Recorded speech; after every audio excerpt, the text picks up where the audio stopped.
that Xi Jinping's grip on power is weakening. The group was reportedly established on Monday to oversee major state affairs. It was formed after a meeting of China's Politburo Standing Committee, and that's the regime's top leadership body. Here's veteran China affairs analyst Tang Jingyuan. Although Xi Jinping still holds the titles of General Secretary of the CCP, Chinese regime leader, and head of the China's Central Military Commission, the actual power and decision-making dynamics have already shifted. That power has now been transferred to a newly formed body known as the Agency of Decision-Making, Deliberation, and Coordination. This agency can be seen as a supergroup with immense power, one that oversees everything from policymaking to implementation. It can intervene at every stage and holds the final say on major decisions, and now it's also a legitimate governing group. According to Chinese state media, this new group has three major roles: decision-making, deliberation, and coordination.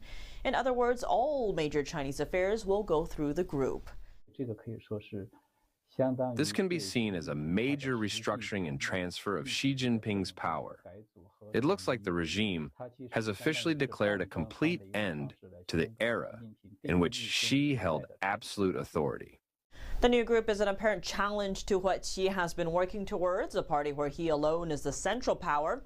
Since Xi took office in 2013, he has purged countless officials deemed not loyal to him and replaced them with loyalists. He also formed dozens of small groups across security, finance, diplomacy, defense, and so forth. He made himself leader of them all. This tactic gave him direct control over a broad range of national affairs. It was his strategy for asserting power. In 2018, under Xi's control, China's legislative body revised the Chinese constitution. It scrapped term limits for the regime's highest leadership positions. That meant he could theoretically stay in power for as long as he wanted. But last year, signs that Xi's grip on power is weakening started to show. For example, some of Xi's top military aides mysteriously disappeared. Some were removed from their posts.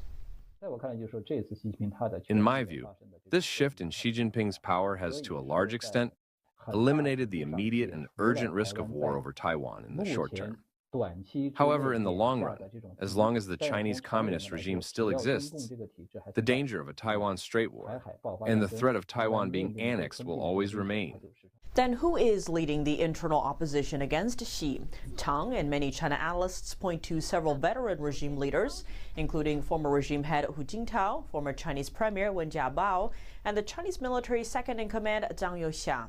NTD was among the first media outlets to report on signs that Xi's power is declining. In recent months, newspapers, including Nikkei Asia and the New York Post, have also published analysis hinting at a major shakeup in Beijing.